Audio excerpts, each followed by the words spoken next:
أعوذ بالله من الشيطان الرجيم. بسم الله الرحمن الرحيم. يا بني إسرائيل اذكروا نعمتي التي أنعمت عليكم وأوفوا بأهدي أوف بأهدكم وإياي فارهبون. وآمنوا بما أنزلت مصدقا لما معكم ولا تكونوا أول كافر به ولا تشتروا بآياته ثمنا قليلا وإياي فاتقون. ولا تلبسوا الحق بالباطل وتكتموا الحق وأنتم تعلمون. آمنت بالله صدق الله مولانا العظيم وصدق رسوله النبي الكريم ونحن على ذلك لمن الشاهدين والشاكرين والحمد لله رب العالمين. اے بنی اسرائیل، تم یاد کرو اللہ کی ان نعمتوں کو جو میں نے تم پر کی ہیں۔ اے بنی اسرائیل، تم یاد کرو میری ان نعمتوں کو جو میں نے تم پر کی ہیں۔ وَأَوْفُوا بِعَہْدِی، اور تم پورا کرو میرے عہد کو۔ اوفی بِعَہْدِکُم، تو میں پورا کروں گا تمہارے عہد کو۔ وَإِیَّایَ فَارْہَبُونَ، اور مجھ ہی سے تم ڈرو۔ وَآمِنُوا بِمَا أَنزَلْتُ، اور ایمان لاؤ اس کلام پر جو میں نے اتارا ہے۔ مصدقا لما معکم، جو تصدیق کرتا ہے ان غیر محرف کتابوں کی جو تمہارے پاس ہیں۔ ولا تکونوا اول کافر بہ، اور تم پہلے کافر نہ بنو اس کے۔ ولا تشتروا بآیاتی ثمنا قلیلا، اور نہ تم خریدو میری آیتوں کے بدلے میں تھوڑی قیمت۔ وَإِيَّايَ فَاتَّقُونَ، اور مجھ ہی سے ڈرو۔ وَلَا تَلْبِسُوا الْحَقَّ بِالْبَاطِلِ، اور حق کو باطل کے ساتھ ملاؤ نہیں، خلط ملط نہیں کرو۔ وَتَكْتُمُوا الْحَقَّ، اور نہ ہی حق کو چھپاؤ۔ وَأَنْتُمْ تَعْلَمُونَ، درا حالے کہ تم جانتے ہو۔ حضرات محترم، 2 رکوع پہلے اللہ پاک نے پوری انسانیت کو سورہ بقرہ کے اندر دعوت توحید دی تھی، یا ایھا الناس اعبدوا ربکم۔ اور پھر اس کے بعد اللہ پاک نے انسان پر جو مختلف نعمتیں کی ہیں، وہ نعمتیں اللہ پاک نے ان کو بیان کیا تھا کہ ہم نے آدم کو فضیلت دی، اس کو خلافت ارضی سے نوازا، جی زمین پہ اس کو اپنا نائب بنایا، فرشتوں کے ذریعے آدم کو سجدہ کروایا، پھر زمین میں ان کو بھیجا تاکہ زمین پر ایک مستقل انسانیت کی آباد کاری کا سلسلہ ہو۔ تو پہلے پوری کی پوری انسانیت کو دعوت توحید اور دعوت الوہیت تھی کہ ایک اللہ کو اپنا معبود مان لو۔ اب یہاں سے روئے سخن خاص طور پر بنی اسرائیل کی طرف ہو رہا ہے۔ وجہ یہ کہ بنی اسرائیل ایسے لوگ تھے جن کے اندر کثرت سے انبیاء کرام آئے تھے اور ان پر بہت سارے اللہ کے انعامات تھے۔ تو چونکہ روئے سخن اور خطاب آج کی ان آیات میں بنی اسرائیل کی طرف ہے، اس لیے آج پہلے مختصر سا پہلے بنی اسرائیل کا تعارف کرتے ہیں کہ ان کا پس منظر کیا تھا، یہ کون لوگ تھے، اس کے بعد ان آیات کے مضامین کی طرف آئیں گے۔ حضرات محترم، بنی اسرائیل اصل میں بنی اولاد کو کہا جاتا ہے جو ابن کی جمع ہے، اور اسرائیل وہ حضرت یعقوب علیہ السلام کا لقب ہے۔ تو مطلب ہے کہ مراد اس سے ہے حضرت یعقوب کی اولاد۔ لیکن اسرائیل کون تھے، یعقوب کون تھے؟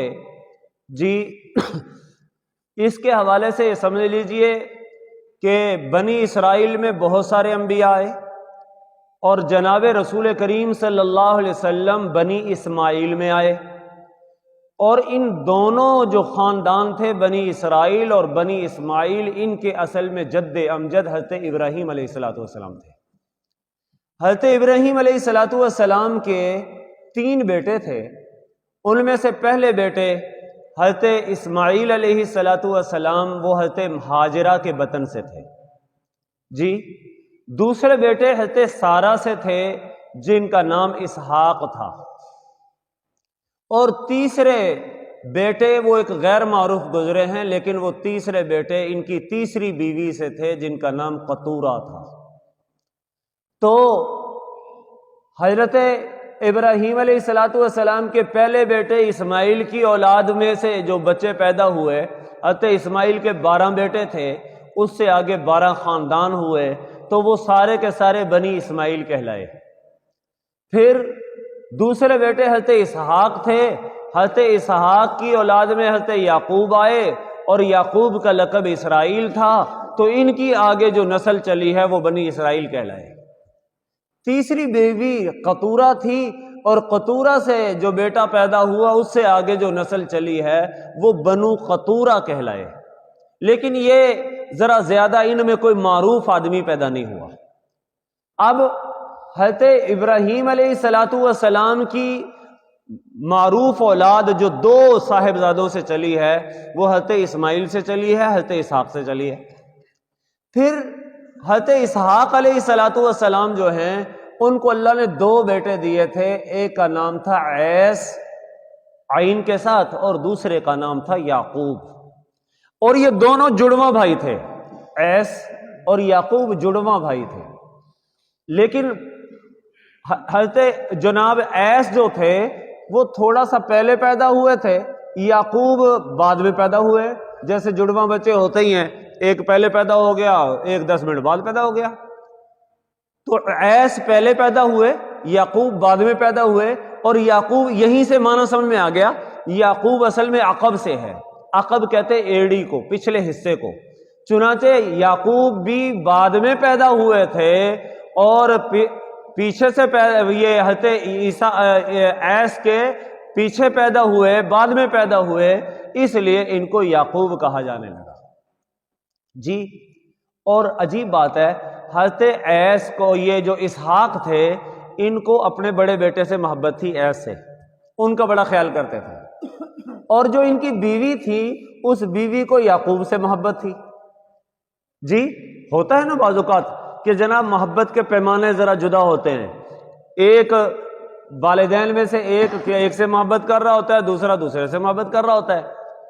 اب ہر موقع پر عیس کو ترجیح دیتے تھے اسحاق علیہ الصلوۃ والسلام، اور جناب یعقوب کو ان کی والدہ ترجیح دیتی تھی۔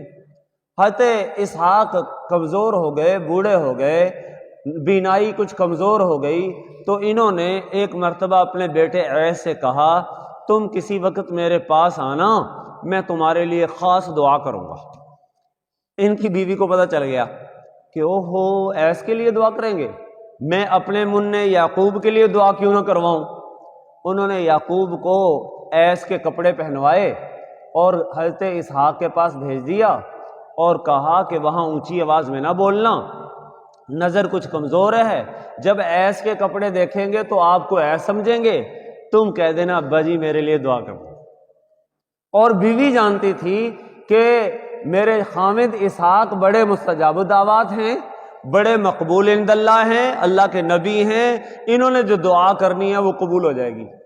چنانچہ یعقوب علیہ السلام کو والدہ نے عیس کے کپڑے پہنائے، اور کپڑے پہنا کر باپ کے پاس بھیجا، اور سکھایا کہ اونچی آواز میں نہیں بولنا، جا کے یہ کہنا ابا جی دعا کر دو، بلکہ کوشش کرنا کہ عیس جیسی آواز نکالو جی۔ حضرت یعقوب نے ایسا ہی کیا، تو انہوں نے کہا ابا جی میرے لیے دعا کر دو۔ انہوں نے کہا اچھا چلو جاؤ، اللہ تمہاری اولاد میں نبوت رکھے گا، اور تمہاری اولاد میں بہت سارے نبی پیدا ہوں گے جی۔ اب کافی عرصہ گزر گیا، عیس کو ایک مرتبہ یاد آیا کہ ابا جی نے کہا تھا کہ تمہارے لیے دعا کروں گا، تو میں جاؤں نہ جا کے کہوں کہ ابا جی میرے لیے دعا کرو، بڑے بھائی نے۔ تو یہ ان کے پاس پہنچے تو کہا ابا جی میرے لیے دعا کرو، کہا دعا تو میں نے کر دی، کہا وہ میرے لیے نہیں کی، وہ تو آپ نے یعقوب کے لیے کی ہے، وہ میرے کپڑے پہن کے آ گیا تھا۔ اچھا وہ تو دعا میں نے کر دی ہے، اب تمہیں وہ دعا تو نہیں دے سکتا، البتہ تمہیں میں دعا یہ دیتا ہوں اللہ تیری اولاد میں بادشاہت رکھے۔ جی چنانچہ یہ دونوں دعائیں حضرت یعقوب اسحاق علیہ السلام کی اپنے دونوں بیٹوں کے بارے میں قبول ہوئی ہیں۔ حضرت اسحاق بڑے مالدار تھے، اب جب وہ فوت ہوئے ہیں تو سارے مال پر عیس نے قبضہ کر لیا۔ اب جب عیس نے قبضہ کر لیا، یعقوب کو کچھ بھی نہیں ملا، یعقوب بیچارے نادار، غریب، فقیر۔ جی اب ماں کو جب پتہ چلا کہ سارا قبضہ تو عیس نے کر لیا ہے، اس کے پاس ہے کچھ نہیں، تو ماں نے کہا یعقوب بیٹا تمہارے ماموں لایان فلاں قریبی جگہ میں رہتے ہیں، ان کی ایک بیٹی ہے، تم اس طرح کرو ان کے پاس چلے جاؤ اور وہ تمہیں دیکھ کر بڑے خوش ہوں گے، میں ان سے کہہ دیتی ہوں کہ وہ بیٹی کا رشتہ بھی تمہیں دے دیں اور تمہارے ساتھ خیر کا معاملہ کریں۔ چنانچہ حضرت یعقوب نے یہاں سے ہجرت کی اور وہ اپنے ماموں لایان کے ہاں چلے گئے، وہاں پر وہ ماموں بڑے خوش ہوئے۔ اب جب ماموں خوش ہوئے تو انہوں نے ظاہر اولاد کوئی تھی نہیں، اس وقت ایک ہی بیٹی تھی، جی تو ان کو کہا، ابھی یہ بھی اتنی زیادہ عمر کے نہیں تھے، تو ان کو کہا کہ تم یہاں میرے پاس ٹھہرو، میں تمہیں اپنے مال کا وارث بنا لوں گا۔ اور حضرت یعقوب علیہ السلام کو انہوں نے جب یہ بھی بڑے ہوئے، بالغ ہو گئے، تو اسی طرح جناب ان کی بچی بھی بالغ ہو گئی، تو ماموں نے اپنی بیٹی کا نکاح حضرت یعقوب علیہ السلام سے کر دیا۔ اب یعقوب علیہ السلام کے بھی حالات بدل گئے، اللہ پاک نے پہلی بیوی سے ان کو 4 بیٹے دیے، جی لیکن خدا کا کرنا ایسا ہوا کہ بیوی اس کے بعد انتقال کر گئی۔ اتنے میں اللہ نے ان کے ماموں کو اور بچیاں دے دی تھیں، جی تو اب انہوں نے ماموں نے دوسری بیٹی کا نکاح ان سے حضرت یعقوب سے کر دیا۔ خدا کا کرنا ایسا ہوا کہ ان سے 2 بیٹے پیدا ہوئے، 4 اور 2 کتنے ہو گئے؟ 6، جی تو 2 بیٹے پیدا ہونے کے بعد ان کا بھی انتقال ہو گیا۔ ماموں حضرت یعقوب سے بڑے خوش تھے، اللہ نے ان کو بیٹیاں دی تھیں، حضرت یعقوب علیہ السلام کے ساتھ انہوں نے اپنی تیسری بیٹی کا نکاح بھی کر دیا۔ خدا کا کرنا ایسا ہوا کہ اس تیسری بیوی کے بطن سے 1 بیٹی اور 2 بیٹے پیدا ہو گئے، تو کتنے بیٹے ہو گئے؟ 8 بیٹے۔ اب اللہ کا نظام دیکھیے، اب 8 بیٹے اور 1 بیٹی ہیں، اس تیسری بیوی کا بھی انتقال ہو گیا۔ حضرت ماموں نے چوتھی بیٹی اپنی ان کے نکاح میں دے دی۔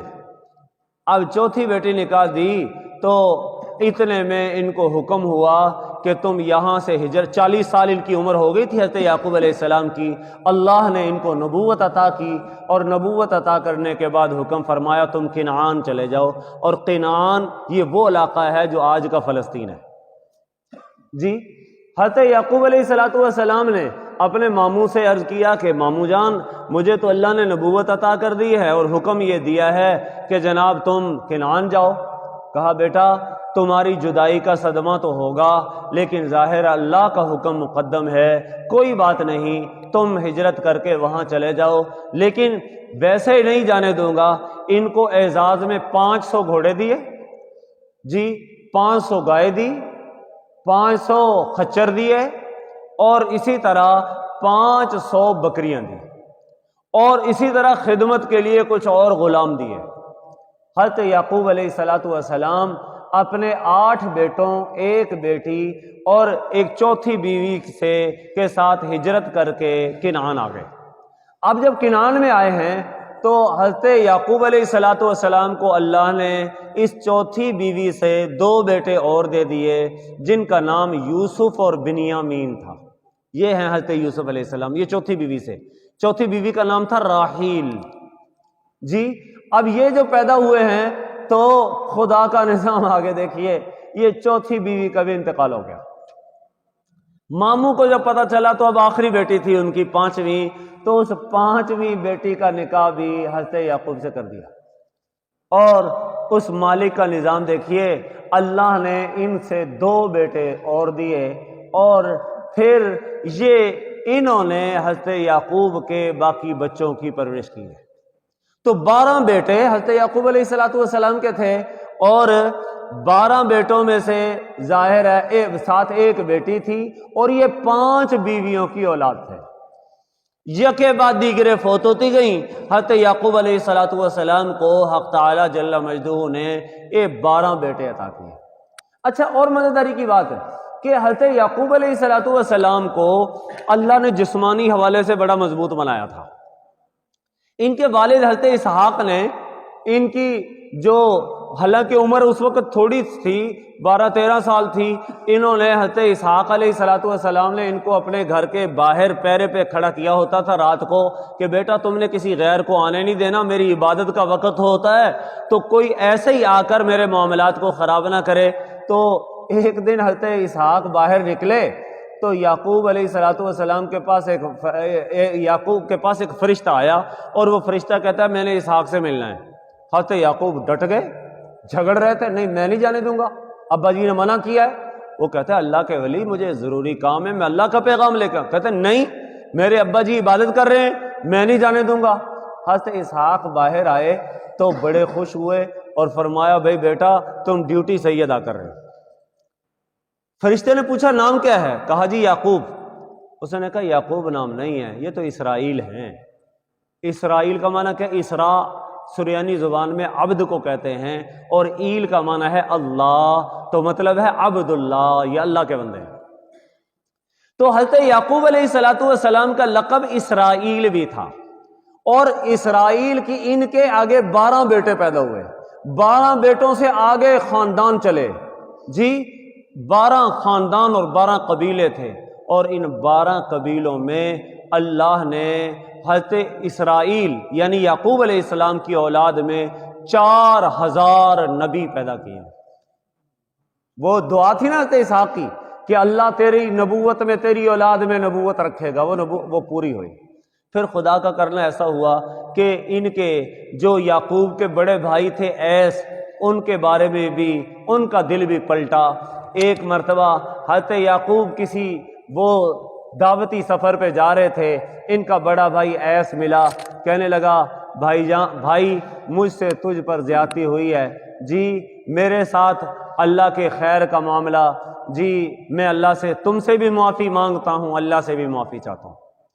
تو حضرت یعقوب نے ان کے لیے دعا کی اللہ تیرے لیے خیر کا معاملہ کرے۔ چنانچہ انہوں نے جو قبضہ کیا تھا وہ بھی لوٹایا، اور اس کے ساتھ ساتھ پھر اللہ نے حضرت ایس کی اولاد میں بھی حضرت ایوب علیہ السلام پیدا کیے۔ یہ ایوب علیہ السلام ایس کی اولاد میں سے تھے، اور انہی میں ایک بادشاہ بھی پیدا کیا جس کا نام ذوالقرنین تھا۔ یہ بہت بڑا بادشاہ، یسألونک عن ذی القرنین، وہ لوگ آپ سے ذوالقرنین کے بارے میں سوال کرتے، یہ بادشاہ تھا جی۔ تو اب ذرا دیکھیے توجہ کہ اللہ نے بنی اسرائیل پر کتنی نعمتیں کی؟ 4000 نبی حضرت اسرائیل کی اولاد میں اللہ نے رکھے، ان پر ظاہری نعمتیں بھی دیں، ان کو باطنی نعمتوں سے بھی مالا مال کیا۔ تو اللہ پاک آج روح سخن انہی کی طرف کر رہے ہیں، یا بنی اسرائیل۔ تو اب سمجھ میں آیا کہ بنی اسرائیل کون تھے؟ حضرت یعقوب کی اولاد کو بنی اسرائیل کہا جاتا ہے۔ اللہ پاک ان کو مخاطب کر کے فرما رہے ہیں یا بنی اسرائیل، اے اسرائیل کی اولاد، اذکروا نعمتی التی انعمت علیکم، تم یاد کرو میری ان نعمتوں کو جو میں نے تم پر کی ہیں۔ اللہ نے تمہیں زمین پر اپنی نبوت سے سرفراز کیا ہے، تمہارے اندر کثیر تعداد میں انبیاء آئے ہیں، تم کو اللہ نے جی زمین کا چنا ہوا حصہ عطا کیا ہے، اور تمہارے اندر اللہ نے آسمانی کتابیں مبعوث کی ہیں، بھیجی ہیں جی، تو میری ان نعمتوں کو یاد کرو۔ وَأَوْفُوا بِعَہْدِی، اور تم پورا کرو میرے عہد کو، اوفی بعہدکم، تو میں پورا کروں گا تمہارے عہد کو۔ اب اللہ کا عہد کیا تھا؟ اللہ پاک نے ان کو فرمایا تھا کہ تم نے میری ہی عبادت کرنی ہے، میرے سوا کسی کی عبادت نہیں کرنی، میری فرما برداری کرنی ہے، میری نافرمانی نہیں کرنی، میرے نبیوں کی تعلیمات پر عمل کرنا ہے، ان کی مخالفت نہیں کرنی جی یہ اللہ کی طرف سے عہد تھا، فرمایا میرے اس عہد کو پورا کرو، اوفی بعہدکم، میں تمہارے عہد کو پورا کروں گا، تمہیں جنت عطا کروں گا، تمہیں اپنی رضا عطا کروں گا، تمہیں اپنے مہمان خانے میں، نعمتوں کے مہمان خانے میں ٹھہراؤں گا۔ تو فرمایا میں تمہارے وعدے کو، عہد کو پورا کروں گا، وَإِيَّایَ فَارْہَبُونَ، اور تم سب مجھ ہی سے ڈرو۔ اور آگے فرمایا وَآمِنُوا، یہ نہیں ہے کہ صرف ایک نبی کی کتاب پر ایمان لے آؤ، فرمایا وَآمِنُوا بِمَا أَنزَلْتُ، جو بھی میں نے کلام اتارا ہے اس پر ایمان لاؤ، وہ چاہے تورات کی صورت میں ہو، چاہے زبور کی صورت میں ہو، چاہے انجیل کی صورت میں ہو، تم پر میں نے حضرت یعقوب سے لے کر حضرت عیسیٰ تک 4000 نبی تمہارے اندر پیدا کیے ہیں۔ تو اب ظاہر ہے تم کیا کرو، ایمان لاؤ ان تمام کتابوں پر جو میں نے نازل کی ہیں، مصدقا لما معکم، جو تصدیق کرتی ہیں ان کتابوں کی جو تمہارے پاس ہیں۔ لیکن یاد رکھیں قرآن جو تصدیق کرتا ہے وہ صرف ان کی نہیں، ہر کتاب کی نہیں، بلکہ غیر محرف، جس میں تحریف نہیں ہوئی۔ اب یہ عیسائیوں کے پاس جو انجیل ہے، ان کے تو پادری خود کہتے ہیں کہ انجیل میں 3000 سے زیادہ تحریفیں عدل بدل کی گئی ہے۔ صرف ایک کتاب اس دھرتی پر ایسی ہے، قرآن، جس میں کوئی تبدیلی نہیں ہوئی۔ آگے فرمایا مصدقا لما معکم، میں تصدیق کروں گا، تم ایمان لاؤ اس کتاب پر جو میں نے نازل کیا، یعنی قرآن پر، اور یہ قرآن تصدیق کرنے والا ہے ان کتابوں کی جو تمہارے پاس ہیں۔ ولا تکونوا اول کافر بہ، اور تم اس کے پہلے منکر نہ بنو۔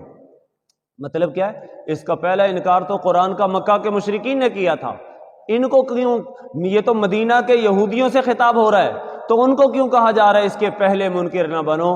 تو علماء نے لکھا اصل میں بات یہ ہے، انکار پہلے اگرچہ مکہ کے مشرکین نے کیا تھا، لیکن مکہ کے مشرکین کے پاس کوئی کتاب نہیں تھی جی، اور ان کے پاس، مدینہ کے یہودیوں کے پاس پہلے سے تورات موجود تھی، تو ظاہر ہے ان کو پہلے بتا دیا گیا تھا، پتہ تھا کہ تمہیں ایک آخری پیغمبر آئے گا جس کو اللہ قرآن دیں گے۔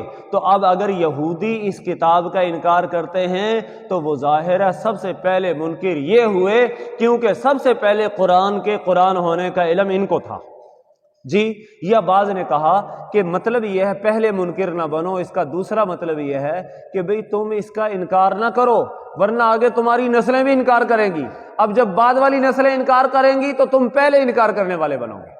اور آگے فرمایا ولا تشتروا بآیاتی ثمنا قلیلا، اور میری آیتوں کے عوض میں تھوڑی قیمت نہ لو۔ یہ نہیں ہے، ان کو مرض تھا، بہت ساری ان کو بیماریاں تھی بنی اسرائیل کو، یہ پیسے لے کر حکم بدل دیتے تھے۔ جیسے آج کل بھی بہت سارے لوگ جناب کسی کو دیکھ کر مسئلہ ہی بدل دیتے ہیں نا، جناب کوئی پیسے کی چمک، کوئی لفافہ نظر آیا تو سرکاری ملا بن کے جناب انہی کی ہاں میں ہاں ملانا شروع کر دی۔ تو بنی اسرائیل کے علماء میں یہ مرض تھا کہ وہ پیسے لے کر، رشوت لے کر حکم بدل دیا کرتے تھے۔ وَإِيَّایَ فَاتَّقُونَ، ان کو کہا جا رہا ہے مجھ ہی سے ڈرو۔ وَلَا تَلْبِسُوا الْحَقَّ بِالْبَاطِلِ، حق کو باطل کے ساتھ گڈ مڈ نہ کرو، ملاؤ نہیں۔ وَتَكْتُمُوا الْحَقَّ، اور نہ ہی حق کو چھپاؤ، جو حق ہے اللہ نے دیا ہے اس کو علی اعلان کہو۔ وَأَنْتُمْ تَعْلَمُونَ، حالانکہ تم جانتے ہو۔ اللہ کریم ہم سب کو قرآن کی صحیح فہم اور ادراک نصیب فرمائے۔ وآخر دعوانا ان الحمد للہ رب العالمین۔ اللہم صلی